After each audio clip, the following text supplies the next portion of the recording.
Hi, my name is Sarah Clark, and this is my persuasive speech towards Christians about abortion. Abortion is defined as a termination of pregnancy as stated in What is Abortion? While it may sound like something simple on paper, it's not a simple discussion, and it's very complex. Many people have different beliefs and ideas about this subject, one of which is pro-life and the other is pro-choice. For myself, I am pro-life because if I get pregnant, that is on me, but for other women, it is not up to me on what they decide. And there are many factors that can affect one's belief about abortion, and the most widespread is religion. Pro-life uses religion as a main argument, and I am writing to persuade you to have a different belief and be open-minded about this. In this speech, I will outline how opinions are formed, what medical circumstances can take place with an abortion, and why religion is such a huge argument for people. To start, I want to give background on why I have the opinion I have. Females should have a final say with what she does with her body, the same way a man has a choice on what they do with theirs. Abortion is no different when it comes to that thought. This issue can affect me and millions of other women on a day-to-day basis, as a female should have ultimate power of what happens in her body. 6 weeks is not enough time to decide something that huge, as most women don't even realize they're pregnant until the 6th week. And when they realize it, they still have to think about what they want to do with the information they found out. Some people also believe that the second they find out they're pregnant, that baby has human rights, which in some situations is true. But many other people don't have that same thought. There are many different emotions that take place. Some feel joy while others feel anger. Babies are very expensive.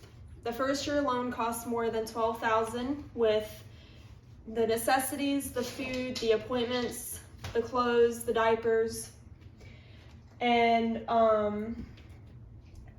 many other things. Finances is a huge role in pregnancy and why women get an abortion.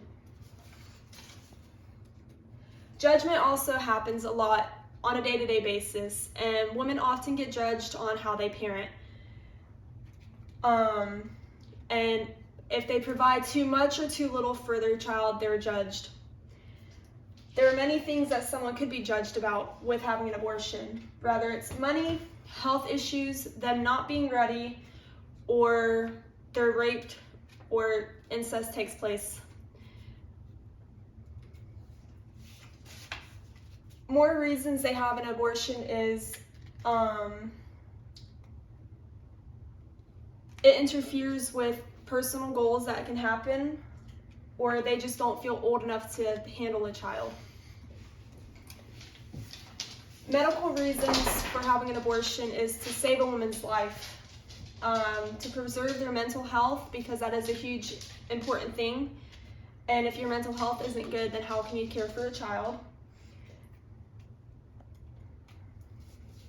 Religion is an important thing to many people, but it should not be the thing that leads people to judge or to prevent someone from having an abortion and doing what they feel is right with their body. Life for life indicates the miscarriages is loss of life. The life lost as a result of miscarriage is equivalent to the life of a responsible person. It is therefore concluded that the stance of the Bible on the miscarriage or abortion is defined clearly. Loss of life through abortion is equivalent to the life loss of an existing human being, which is what many Christians believe is true, and they live by it day to day. In conclusion, having some background knowledge on why people have abortions and why faith does play a role in people's opinions, I hope some of these points leads to a change in opinion. A pregnancy should never be forced upon someone, and even though some reasons are listed, it doesn't matter why someone decides to have an abortion. Consent to sex does not consent to a pregnancy. Just because someone chooses to partake in sex does not mean that they want a baby. Though they should do it safely, sometimes things happen, and having a baby is something someone should want to have and be happy about, not feel regretful every time they look at their child. I understand that religion is important and that people want to go by what they believe, but you should stay open-minded and do your own research and find your own opinions outside of the Bible. Stand with the women and help them make their fight heard. Thank you.